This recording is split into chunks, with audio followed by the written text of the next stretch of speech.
Hello students, hope all of you are well. So today I am going to discuss about our next topic of real analysis, that is the series of function.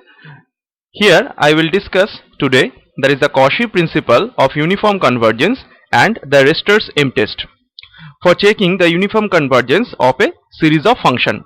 Before I start, I want to mention that please follow the previous video lectures for your better understanding, and I want to also say that this lecture contains very important two theorems as well as so many problems and the tricks solving those problems.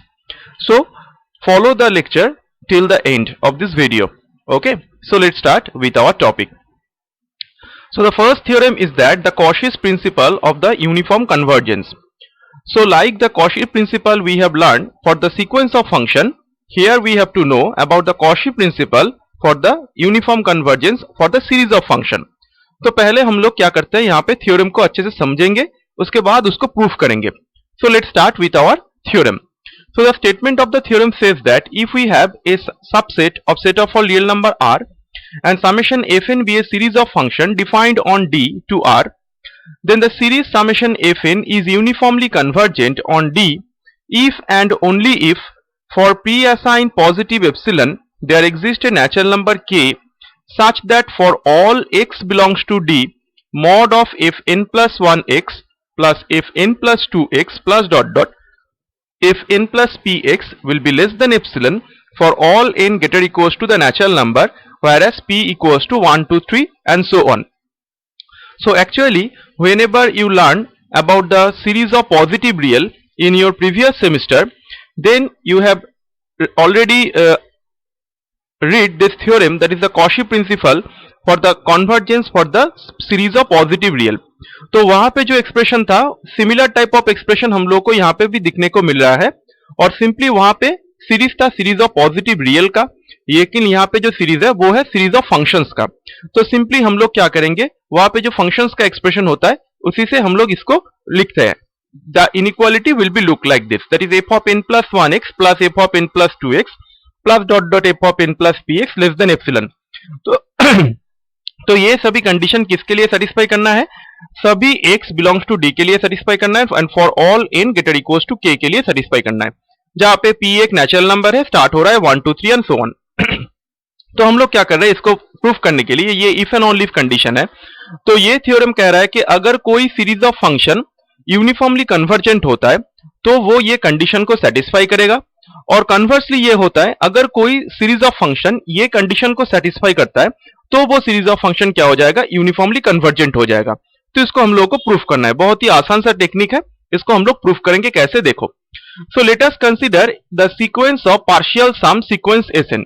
तो sequence of partial sum के बारे में मैंने तुम लोगों को पिछले video lecture में बताया है. तो मैंने तुम लोगों को यह भी बताया था कि सीरीज ऑफ फंक्शन का जो भी नेचर होगा वो actually sequence of partial sum का नेचर से मैच कर जाता है.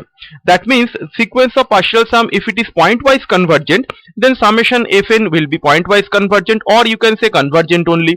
If sequence of partial sum is uniformly convergent, then summation fn will be uniformly convergent. If sequence Sn will be absolutely summation mod of fn is absolutely convergent, for sequence of function is uniformly convergent. So these are the cases already we have learned for the previous video lecture. So here we are considering first the sequence of partial sum Sn. What is Sn? That is Snx equals to f1x plus f2x plus fnx. Sequence of partial sum जहां पे हम लोग n terms को series add करके लिखे हुआ है यहाँ पे, ठीक है ना, for all x belongs to d. Now first we are assuming that summation fn is uniformly convergent on d. That is our first assumption. तो अगर समेशन fn यूनिफॉर्मली कन्वर्जेंट है तो हम लोग कह सकते हैं कि सीक्वेंस ऑफ पार्शियल सम जो है, तो वो सीक्वेंस ऑफ पार्शियल सम भी क्या हो जाएगा, यूनिफॉर्मली कन्वर्जेंट हो जाएगा, क्योंकि ये रिलेशन है वाइस वर्सा.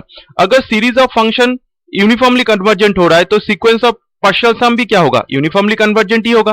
तो sequence of partial sum uniformly convergent हो गया डी सेट के ऊपर, ठीक है ना.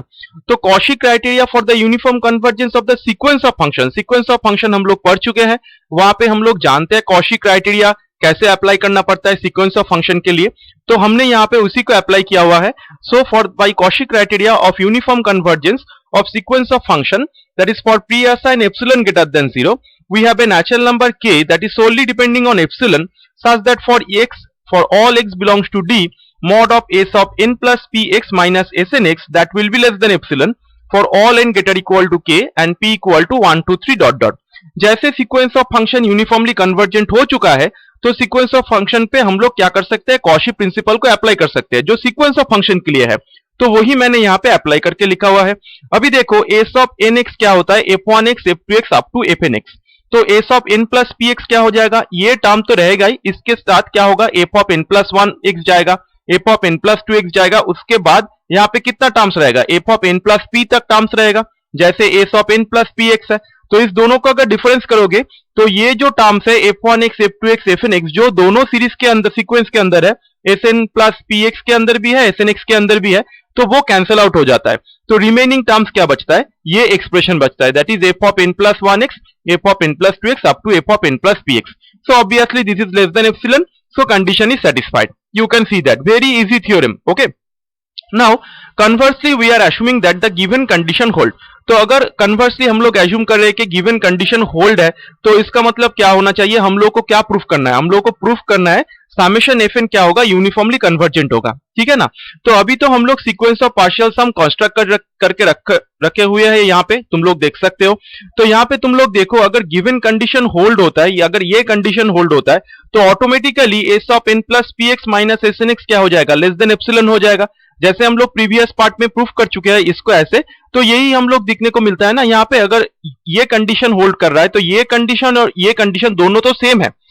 एक्चुअली ये कंडीशन यहां से ही आ रहा है कैलकुलेशन करने के बाद। तो अगर ये कंडीशन सेटिस्फाई हो रहा है, जहां पे मैंने कर्सर को ब्लिंक तुम लोग को फॉलो कर रहा हूं, देखो कर्सर को, अगर ये कंडीशन सेटिस्फाई कर रहा है तो obviously s of n plus p x minus s n x will be less than epsilon.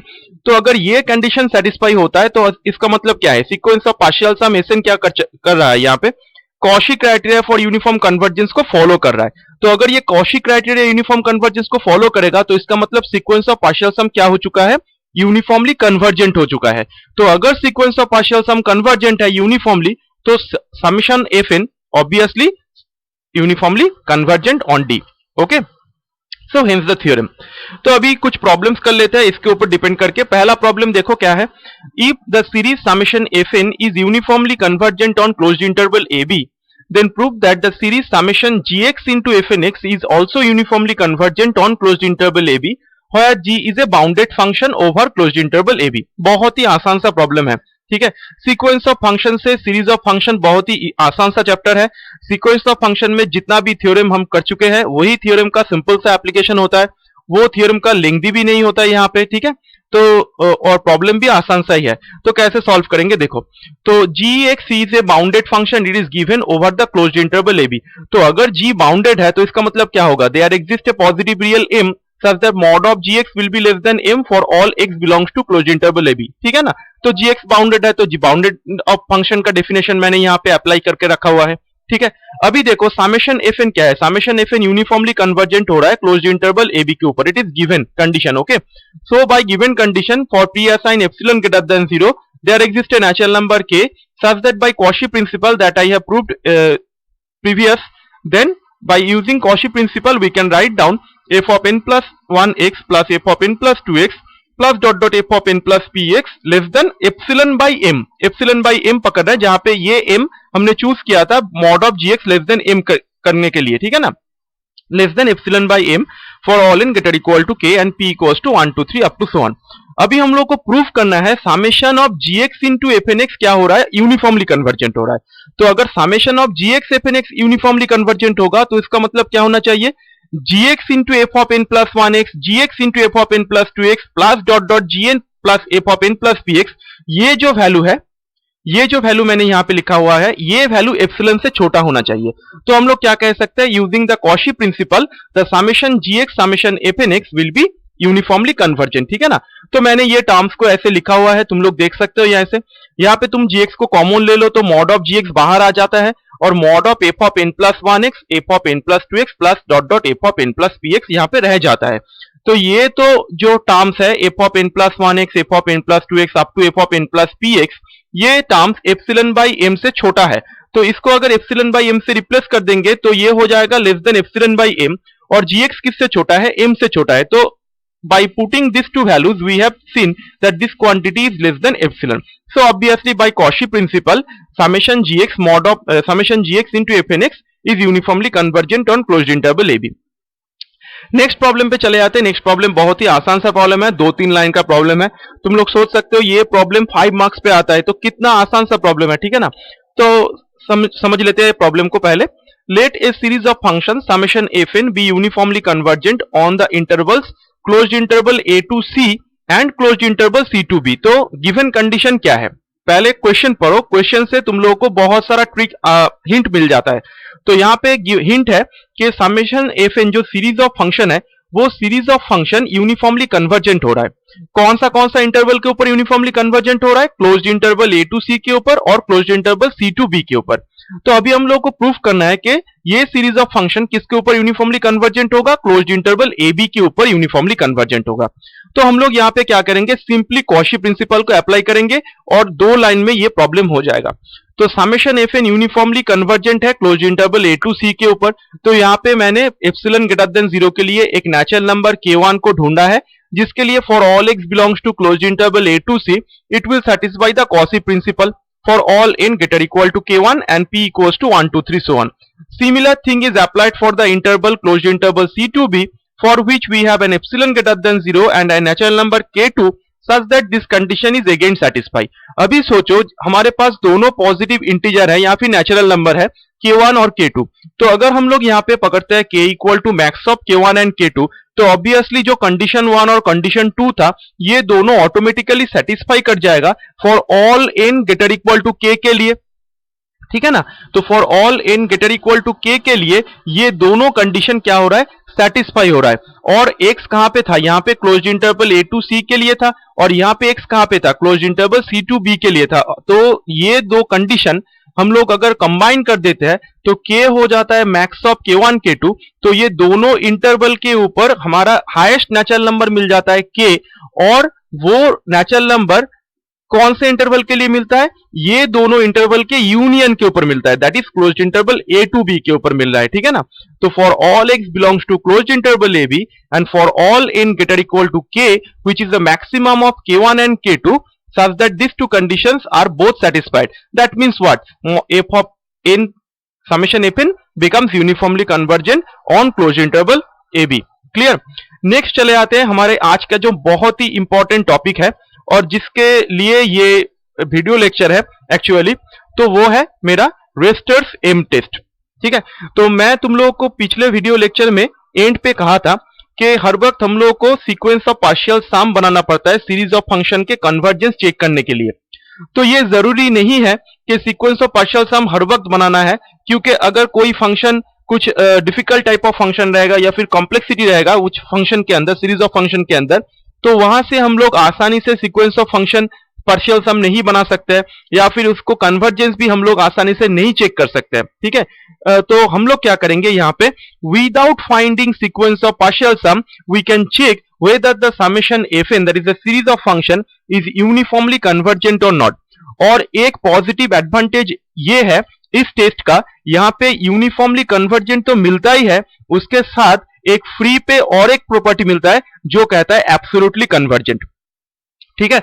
तो रेस्टर सेम टेस्ट हम लोग को दोनों चीज दे रहा है एक साथ मुफ्त में.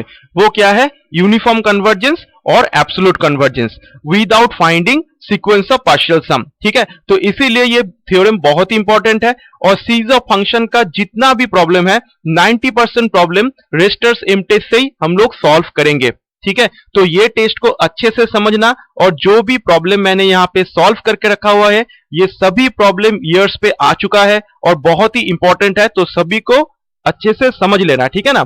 जाके एग्जाम पे कोई अगर डिफरेंट टाइप ऑफ प्रॉब्लम आ जाता है तो तुम लोग आसानी से उसको सॉल्व कर सकते हो, ठीक है. ये सो लेट्स स्टार्ट. सो यहाँ पे हम लोग देख सकते हैं statement of the theorem says that if D be a subset of set of all real number R and summation fn be a series of functions defined on D to R and let mn sequence mn be a sequence of positive real numbers, ठीक है ना. यहाँ पे जो mn sequence लिया हुआ है ये सीक्वेंस कैसा सीक्वेंस होगा, sequence of positive real number होगा, ये सीक्वेंस ऑफ फंक्शन भी नहीं है, ठीक है ना. यहाँ पे कोई x नहीं रहेगा, mn is independent of x. तो mn क्या होना चाहिए, sequence of positive real numbers होना चाहिए. Then and such that for all x belongs to D, mod of fn x is less equal to mn. इसका मतलब ये है for all n belongs to natural number.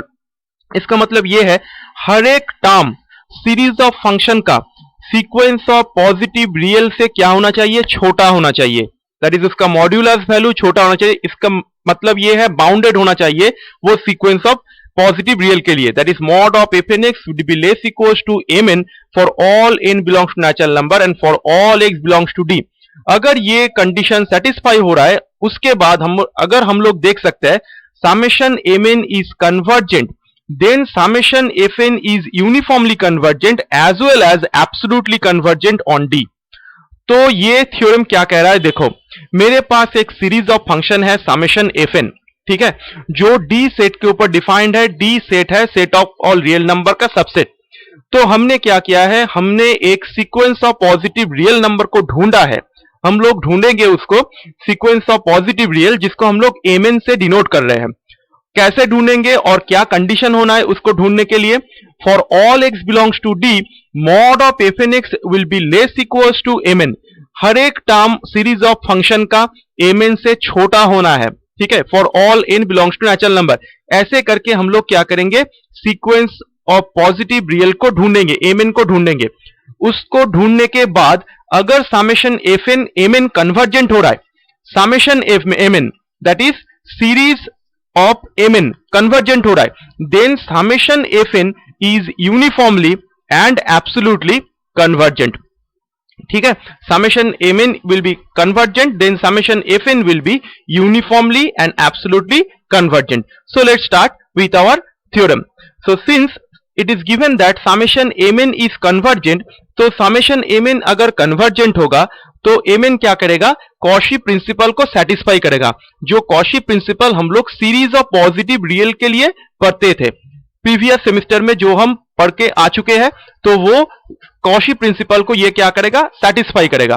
तो summation mn is convergent for epsilon greater than 0 we have a natural number k such that by Cauchy principle for series of positive real mod of mn plus 1 plus mn plus 2 plus dot mn plus p will be less than epsilon for all n greater equal to k, p equal to 1 2 3 and so on.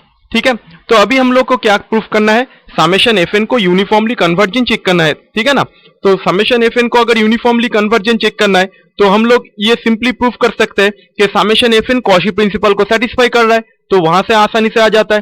तो for all x belongs to d mod of f of n plus 1x plus dot f of n plus px, this quantity will be less equals to mod of f of n plus 1x plus mod of f of n plus 2x plus dot mod of f of n plus px by using the triangle inequality. Now you can see that each and every term is less equals to mn. तो f of n plus 1x किससे छोटा होगा, mn plus 1 से छोटा होगा. f of n plus 2 किससे छोटा होगा, mn plus 2 से छोटा होगा. तो सभी टर्म्स क्या हो रहा है, less equals to mn plus 1 mn plus 2 dot mn plus p से छोटा हो रहा है. अभी देखो मॉड लेके after taking the modulus this summation is less than epsilon. तो after taking modulus if this summation is less than epsilon, without taking modulus this summation will be also less than epsilon, क्योंकि ये तो series of positive real है ना. तो mod of f of mn plus 1 mn plus 2 mn plus p is less than epsilon, तो ये quantity क्या हो जाता है, लेस देन एप्सिलॉन हो जाता है. तो mod of f of n plus 1x plus dot mod of f of n plus px is also less than epsilon for all x belongs to d and for all n greater equal to k and p equal to 1 2 3 so on. So we can say that summation mn fn is uniformly convergent on d, क्योंकि ये क्या कर चुका है, Cauchy principle for series of function को satisfy कर चुका है. ठीक है ना, अभी हम लोग क्या प्रूफ करेंगे, यूनिफॉर्म कन्वर्जेंट तो हो चुका है, अभी हम लोग प्रूफ करेंगे ये एब्सोल्यूट कन्वर्जेंट भी होगा. तो कैसे करेंगे, तो जैसे ये यूनिफॉर्मली कन्वर्जेंट हो चुका है तो हम लोग फिर से कॉशी प्रिंसिपल को अप्लाई कर सकते हैं और इसको ऐसे लिख सकते हैं, mod of f of n plus 1x mod of f of n plus 2x mod of f of n plus px whole mod. तो अगर इसका होल मॉड्यूलस ले लेते हैं तो इसका वैल्यू और इसका वैल्यू दोनों क्या होगा, सेम हो जाएगा. That is mod of f of n plus 1x plus dot mod of f of n plus px. Modulus ले रहे हैं ना, तो सभी टर्म्स तो पॉजिटिव हो चुका है. उसके बाद अगर तुम लोग मॉड्यूलस लेते हो या फिर नहीं लेते हो, दोनों टर्म क्या होगा, सेम ही होगा. तो अभी देखो ये ईच एंड एवरी टर्म किससे छोटा है, m of n plus one से छोटा है, ये एन प्लस पी से छोटा है। तो सभी टर्म अगर m n plus one, m n plus two, m n plus p से छोटा होता है तो ये term less equals to this quantity हो जाएगा। अभी फिर से सेम लॉजिक अप्लाई करेंगे, ये लेस देन एप्सिलॉन है तो ये पूरा समेशन क्या हो जाएगा, लेस देन एप्सिलॉन हो जाएगा। तो फिर से हम लोग देख सकते हैं यहाँ पे मॉड्यूलस के अंदर जो टर्म्स था उसका हम लोग मॉड्यूलस लेके लिखे हुआ है, ठीक है ना। ये तो टोटल मॉड्यूलस है ना, तो मॉड्यूलस के अंदर भी जो टर्म है वो भी क्या है, मॉड्यूलस लेके लिखा हुआ है। That is mod of f of n plus one x, mod of f of n plus two x plus mod of f of n plus p x. तो सभी टर्म अगर लेस देन एप्सिलॉन है, उसका summation का modulus अगर less than epsilon है, तो Cauchy principal से हम लोग क्या कह सकते हैं, summation of mod of f n is also convergent. That is nothing but summation f n is absolutely convergent. तो कोई सीरीज का अगर मॉड्यूलस लेके वो कन्वर्जेंट होता है तो वो सीरीज क्या हो जाता है, एब्सोल्युटली कन्वर्जेंट हो जाता है। तो यहाँ पे ये क्या हो चुका है, एब्सोल्युटली कन्वर्जेंट हो चुका है, ठीक है ना। तो अभी हम लोग कुछ प्रॉब्लम्स को सॉल्व करेंगे और अच्छे से समझ लेंगे, ठीक है ना। सभी प्रॉब्लम मैं यहाँ पे डिस्कस नहीं करूंगा, कुछ प्रॉब्लम तुम लोगों के सोचने के लिए, समझने के लिए मैं छोड़ दूंगा, लेकिन एक दो प्रॉब्लम मैं तुम लोगों को यहाँ पे अच्छे से समझा देता हूं, जाके तुम लोग अच्छे से सभी प्रॉब्लम समझ सकते हो, ठीक है ना। तो पहला प्रॉब्लम ये है, summation n equal to 1 to infinity cos n x by n square. हम लोगों को चेक करना है ये क्या हो रहा है, हम लोग चेक नहीं करेंगे, यहाँ पे शो करने के लिए कहा है। तो show that this series for all x belongs to real number converges uniformly on set of all real number r, ठीक है। तो हम लोग पहले क्या कर रहे हैं, एफ एन एक्स को cos of n x by n square पकड़ रहे हैं, clear. So let f n x equals to cos of n x by n square. तो हम लोग को क्या करना है, सिंपली हम लोग को ये कंडीशन को चेक करना है, that is mod of f of n plus f n x less equal to m n. ऐसे करके हम लोग को क्या मिलेगा, सीक्वेंस मिलेगा, सीक्वेंस एम एन मिलेगा। वो सीक्वेंस से हम लोग क्या करेंगे, एक सीरीज बनाएंगे, समेशन एम एन बनाएंगे और चेक करेंगे कि समेशन एम एन कन्वर्जेंट हो रहा है कि नहीं हो रहा है। तो ये चेक करने के लिए तुम लोग को क्या करना है, फिर से तुम लोग को सीक्वेंस सीरीज ऑफ पॉजिटिव रियल्स का जो कन्वर्जेंस क्राइटेरिया होता है उसको तुम लोग को चेक करके लेना है, ठीक है ना। तो अगर तुम लोग वो उसको भूल चुके हो तो उसको एक बार फिर से फॉलो कर लो, ये मेरा रिक्वेस्ट है, क्योंकि वहां पे हम लोग जीपी सीरीज के लिए कन्वर्जेंट चेक करते थे, पी सीरीज के लिए कन्वर्जेंट होता था, डीएलएमबर्ट टेस्ट अप्लाई करते हैं सीरीज ऑफ पॉजिटिव रियल के लिए। तो वही सभी टेस्ट हम लोग को कहां पे अप्लाई करना है, एमएन के लिए भी अप्लाई करना है। तो अगर समेशन एमएन कन्वर्जेंट हो जाएगा तो वहां से हम लोग डायरेक्ट कह देंगे समेशन एफएन क्या हो जाएगा, यूनिफॉर्मली एंड एब्सोल्युटली कन्वर्जेंट। तो हम लोग कैसे करेंगे देखो, so mod of f n x क्या हो जाता है, mod of f n x equals to mod of cos n x by n square. तो हम लोगों के दिमाग पे ये बिठ चुका है अभी तक कि हम लोग यहाँ पे जो सीरीज बनाएंगे वो सीरीज के अंदर कहीं जगह पे भी एक्स नहीं रहेगा, that is the series will be independent of x. Series में कहीं जगह पे भी एक्स नहीं होना चाहिए, सीरीज जो होगा वो सीरीज ऑफ पॉजिटिव रियल आएगा, ठीक है ना। तो यहाँ पे cos ऑफ एन एक्स लेते हैं, तो cos एन एक्स का हाईएस्ट वैल्यू क्या होता है, cos का हाईएस्ट वैल्यू होता है 1। तो for all x belongs to real number mod of cos n x will getting the highest value 1 and this quantity will be less equal to 1 by n square, ठीक है ना। तो 1 by n square अगर मेरा mn है तो mn summation mn हो गया समेशन 1 बाई एन स्क्वायर। अभी तुम लोग जानते हो कि ये समेशन 1 बाई एन स्क्वायर एक p सीरीज है और जो p इक्वल टू 2 है, यहाँ पे p इक्वल टू 2 दिख सकते हैं। समेशन p सीरीज का फॉर्मूला क्या होता है, summation 1 by n to the power p general form होता है। अगर p लेस इक्वल टू 1 होता है तो डाइवर्जेंट होता है, p अगर ग्रेटर देन 1 होता है तो कन्वर्जेंट होता है। तो यहाँ पे p का वैल्यू है 2, ग्रेटर देन 1 है, तो समेशन mn क्या हो चुका है, कन्वर्जेंट हो चुका है। तो समेशन mn अगर कन्वर्जेंट होगा तो समेशन fn भी क्या होगा, ऑब्वियसली यूनिफॉर्मली कन्वर्जेंट होगा, ठीक है ना। नेक्स्ट प्रॉब्लम यहाँ पे देखो, examine that uniform convergence of summation n equal to 1 to infinity sin of x square plus n square x by n into n plus 1। जितना भी लार्ज सीरीज हो घबराने की कोई जरूरत नहीं है, हम लोगों को क्या करना है, सिंपली x को हटाना है और उसको n के रिस्पेक्ट में लिखना है, ठीक है ना। तो फिर से मैंने यहाँ पे fn को ऐसा पकड़ा है, for all x belongs to r and for all n belongs to natural number, इसको लिख लेना है, ठीक है ना। तो मॉड ऑफ fn x क्या हो रहा है, mod of sine of x square plus n square x by n of n plus 1। अभी साइन का हाईएस्ट वैल्यू क्या है, साइन का हाईएस्ट वैल्यू 1 है, तो 1 अगर सब्स्टिट्यूट कर देते हैं तो each and every term is less than equals to what, 1 by n into n plus 1। तो पहला जो मेरा प्रॉब्लम था उसको तो देखते ही हम लोग को पता चल चुका है कि वो सीरीज था पी सीरीज, ठीक है। तो लेकिन यहाँ पे तो वैसा फॉर्म नहीं आ रहा है, तो हम लोग क्या करेंगे, यहाँ पे कुछ और ट्रिक अप्लाई करेंगे। तो ट्रिक क्या है, यहाँ पे समेशन mn क्या हो चुका है, summation mn equal to summation 1 by n into n plus 1। तो अभी देखो हम लोग को यहाँ पे सीरीज और पॉजिटिव रियल में प्रैक्टिस कर चुके हैं बहुत सारा प्रॉब्लम, तो हम लोग को दिमाग में बैठ जाना चाहिए को इसको कन्वर्जेंस चेक करने के लिए कौन सा टेस्ट को हम लोग को अप्लाई करना है। तो यहाँ पे तुम लोग देख सकते हो ऊपर में n का कुछ पावर है, नीचे भी n का कुछ पावर है। तो न्यूमरेटर और डिनोमिनेटर में अगर n का कुछ पावर रहता है और वो पावर डिफरेंट होता है तो हम लोग क्या करते हैं, डायरेक्टली हम लोग वहां पे कंपैरिजन टेस्ट को अप्लाई करते हैं। तो हम लोग यहाँ पे क्या करेंगे, कंपैरिजन टेस्ट को अप्लाई करेंगे। तो समेशन Vn हम लोग चूज कर रहे हैं जहां पे Vn हो रहा है 1/n²। तो 1/n² मैंने कहां से लाया है, mn को देखो, mn में क्या है 1/n इंटू n+1 है, ठीक है ना। तो न्यूमरेटर पे n का पावर कितना है, 0 है, कुछ नहीं है, 1 है, तो इसका मतलब n टू दी पावर 0 है। नीचे n का हाईएस्ट पावर कितना है, n² है, तो डिफरेंस ले लो। तो डिफरेंस क्या हो जाता है, 2 हो जाता है, और नीचे n का पावर ज्यादा है तो Vn क्या हो जाएगा, 1/n² हो जाएगा। न्यूमरेटर में n का पावर, डिनोमिनेटर में n का पावर, दोनों पावर को डिफरेंस ले लो तो उसी से साथ हम लोग को Vn मिल जाता है। ये तुम लोग को मालूम है, मुझे पता है, लेकिन फिर से मैं तुम लोग को रिपीट कर दिया, ठीक है ना, तुम लोगों को समझने के लिए।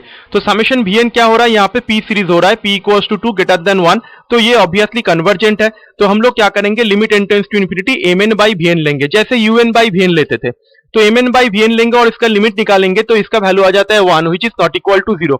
तो बाई कंपैरिजन टेस्ट हम लोग कह सकते हैं समेशन mn क्या हो रहा है, कन्वर्जेंट हो रहा है, ठीक है। और यहाँ पे अगर समेशन mn कन्वर्जेंट हो रहा है तो वहां से हम लोग डायरेक्टली कह सकते हैं कि समेशन fn क्या हो जाएगा, यूनिफॉर्मली कन्वर्जेंट हो जाएगा by Weierstrass M test. Similar type of problem number 3 पे है, इसको मैं डिस्कस नहीं करूंगा, तुम लोग इसको देख लो और अच्छे से समझ लो और मुझे जरूर बताना अगर तुम लोगों को समझने में कोई भी दिक्कत हो रहा है, ठीक है ना। प्रॉब्लम नंबर 3 को मैं डिस्कस नहीं कर रहा हूं, ये बहुत ही आसान सा प्रॉब्लम है। प्रॉब्लम नंबर 4 को मैं डिस्कस कर देता हूं, यहाँ पे देख लो। Prove that the series summation x by n plus n square x is uniformly convergent for all real x, ठीक है ना। तो ये कहा गया है कि ये सीरीज क्या होगा, ऑब्वियसली यूनिफॉर्मली कन्वर्जेंट होगा। तो इसको कैसे प्रूव करना है, so f n x equals to this quantity. तो x का वैल्यू अगर हम लोग 0 पकड़ते हैं तो हम लोग देख सकते हैं कि एफ एन एक्स का वैल्यू क्या हो रहा है, 0 हो रहा है। तो x का वैल्यू अगर नॉन जीरो होगा तभी ना जाके एफ एन एक्स क्या होगा, नॉन जीरो क्वांटिटी होगा। तो कोई भी नॉन जीरो क्वांटिटी के साथ अगर 0 को ऐड करोगे तो उसका तो कोई फर्क नहीं पड़ेगा। तो x इक्वल टू 0 को छोड़ दो, 0 को छोड़ के बाकी सब वैल्यू अगर हम लोग लेते हैं तो हम लोग को क्या पता चलता है।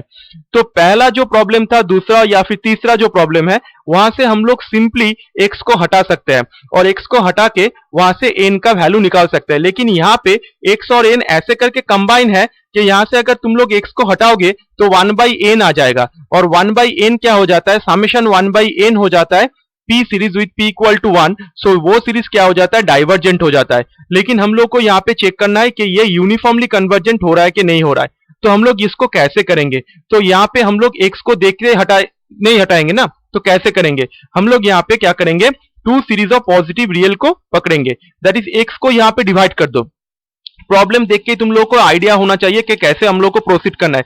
x से डिवाइड कर दो तो यहाँ पे क्या आ जाता है, n बाई एक्स आएगा और n स्क्वायर x आएगा। तो हम लोग क्या कर रहे हैं, x को मॉड ले रहे, तो वहां से हम लोग को क्या मिल जाएगा, सीरीज ऑफ पॉजिटिव टर्म मिल जाएगा, ठीक है ना।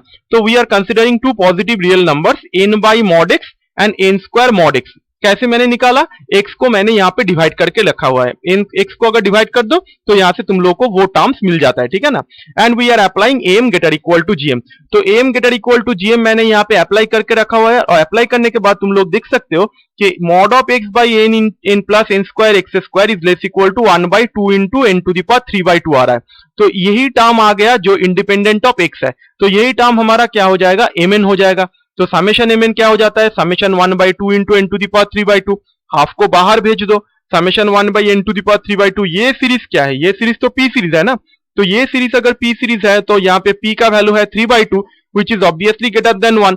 तो ये सीरीज कन्वर्जेंट होगा। तो ये सीरीज अगर कन्वर्जेंट हो रहा है तो इसका मतलब mn क्या हो रहा है, कन्वर्जेंट हो रहा है। तो mn अगर कन्वर्जेंट हो रहा है तो समेशन fn भी क्या हो जाएगा, यूनिफॉर्मली कन्वर्जेंट हो जाएगा, ठीक है। सिमिलर टाइप ऑफ प्रॉब्लम है प्रॉब्लम नंबर 5, इसको भी मैंने डिस्कस नहीं किया हुआ है, नहीं कर रहा हूं यहाँ पे, तुम लोगों के समझने के लिए मैं छोड़ देता हूं। अगर प्रॉब्लम हो रहा है तो मुझको जरूर बताना। प्रॉब्लम नंबर 6 बहुत ही इंटरेस्टिंग प्रॉब्लम है और आसान सा प्रॉब्लम है, इसको अच्छे से समझ लेते हैं। So prove that summation n equals to 1 to infinity n plus 1 whole square by a to the power n to the power 5 x to the power n। जो टर्म जितना भी ज्यादा रहेगा ना, तुम लोगों को घबराने के लिए जानना, वो प्रॉब्लम उतना ही आसान होता है, उतना ही इजी होता है और एक ट्रिक अप्लाई करना पड़ता है जिसके बाद वो हमेशा कन्वर्जेंट या हो जाएगा, ठीक है। तो जितना भी प्रॉब्लम लेंथी होगा उतना प्रॉब्लम आसान होता है, ये मेरा बात है, ठीक है। मुझे ये तो लगता है कि जितना प्रॉब्लम लेंथी होता है उतना प्रॉब्लम आसान होता है, क्योंकि जो एग्जामिनर है वो तुम लोगों को घुमा रहा है, तो इसका मतलब ये है कि वो प्रॉब्लम आसान है। Clear? So prove that the series summation n equals to 1 to infinity n plus 1 whole square a to the power n to the power 5 x to the power n is uniformly convergent on closed interval a to a where a is greater than 0, ये positive real quantity. तो ये जो series मैंने यहाँ पे proof किया है convergent हो रहा है, ये सेम प्रॉब्लम तुम लोग एग्जाम में देख सकते हो। ए का कुछ स्पेसिफिक वैल्यू लेके एग्जाम में आ सकता है। से यहाँ पे 3 to the power n आ सकता है, 5 to the power n आ सकता है, 7 to the power n आ सकता है, और इंटरवल कुछ ना कुछ दिया हुआ रहेगा, जो इंटरवल ऐसे फॉर्म में रहेगा। क्लोज इंटरवल -3 to 3 हो सकता है, क्लोज इंटरवल -5 to 5 हो सकता है, या फिर कुछ डिफरेंट इंटरवल भी हो सकता है जहां पे ए और बी दोनों लिमिट डिफरेंट है। लेकिन प्रॉब्लम क्या होगा? प्रॉब्लम सेम होगा, प्रॉब्लम आसान सा ही है। तो कैसे करेंगे? तो एफ एन एक्स को हम लोग पकड़ते हैं, जो टर्म मेरा यहाँ पे गिवन है वो टर्म, ठीक है ना, n plus 1 whole square a to the power n to the power 5 x to the power n for all x belongs to closed interval -a to a। तो अभी हम लोग को देखना है यहाँ पे जो close interval a to a है, इसके बीच में x लाई कर रहा है, तो मॉड ऑफ x का वैल्यू किससे छोटा है? लेस इक्वल टू a है। यही मेरा ट्रिक है, ठीक है, यही ट्रिक है। जो ट्रिक यहाँ पे तुम लोग अप्लाई करोगे तो आसानी से ये प्रॉब्लम आ जाएगा। प्रॉब्लम देखो कहां पे होता है, ये सभी प्रॉब्लम हम लोग को आता है, लेकिन एग्जाम के वक्त हम लोग को इतना प्रेशर रहता है दिमाग पे, तो हम लोग समझते हैं कि यहां से एक्स को कैसे हम लोग हटाए, ठीक है ना, समेशन से हम लोग एक्स को कैसे हटाए, तो वहीं पे हम लोग को दिक्कत होता है। अगर हम लोग को एम एन मिल जाता है तो एम एन निकालने के बाद वो तो जल्दी से ही जल्दी हो जाएगा, ठीक है, आसानी से हो जाता है। तो एम एन निकालना ही हम लोग के लिए बहुत बड़ा बात है। तो mod of x less equal to a हम लोग यहाँ पे देख सकते हैं, तो मॉड्यूलस ले लो, तो mod of x to the power n जो है ना, यहाँ पे a to the power n आ जाएगा, तो a to the power n देखो क्या हो जाता है, कैंसिल आउट हो जाता है। और अगर a to the power n cancel out हो गया तो यहाँ पे क्या बचेगा? n plus 1 whole square by n to the power 5 आ गया मेरा एम एन, जो इंडिपेंडेंट ऑफ एक्स है। क्लियर? तो यहाँ पे हम लोग फिर से प्रॉब्लम को देखते ही हम लोग को पता चल जाना चाहिए कि कैसे इसको हम लोग कन्वर्जेंस चेक करेंगे। ऊपर में इनका पावर कितना है? हाईएस्ट पावर 2 है, नीचे इनका पावर कितना है? 5 है, तो डिफरेंस ले लो, कितना हो रहा है? डिफरेंस 3 हो रहा है। तो Vn क्या लेंगे हम लोग यहाँ पे कंपैरिजन टेस्ट करने के लिए? 1/n³। तो 1/n³ क्या है? P सीरीज है, P का वैल्यू क्या है? 3 है, 3 ग्रेटर देन 1 है, तो Vn क्या हो रहा है? कन्वर्जेंट हो रहा है। तो अभी सिंपली हम लोग को क्या करना है? लिमिट लेना है, limit n tends to infinity mn/Vn। इसका वैल्यू क्या आता है? 1 आ जाता है, नॉट इक्वल टू 0 है। तो हम लोग कह सकते हैं कंपैरिजन टेस्ट से समेशन Vn क्या हो जाता है? कन्वर्जेंट होता है। कंपैरिजन टेस्ट क्या था? अगर limit n tends to infinity un/Vn not equal to 0 that is equal to l, then summation un and summation Vn convergence and divergence simultaneously. तो Vn कन्वर्जेंट है तो समेशन Mn भी क्या होगा? कन्वर्जेंट होगा। तो अगर समेशन Mn कन्वर्जेंट है तो समेशन Fn भी क्या हो जाना चाहिए? यूनिफॉर्मली कन्वर्जेंट होना चाहिए, ठीक है। तो इसी के साथ मेरा डिस्टेंस सिम्प्लेक्स खत्म होता है। इसके बाद बहुत सारा थ्योरम है, लेकिन वो थ्योरम आसान सा होगा। सीक्वेंस ऑफ फंक्शन में जो थ्योरम्स हम लोग प्रूफ करते थे उतना ज्यादा बड़ा नहीं होगा। सीक्वेंस ऑफ फंक्शंस को अप्लाई करके ही हम लोग यहाँ पे प्रूफ करेंगे, तो वो आसान सा प्रॉब्लम होगा। Now if you like this video, then don't forget to subscribe this channel, subscribe the channel as well as like and share with all of your friends. Thank you.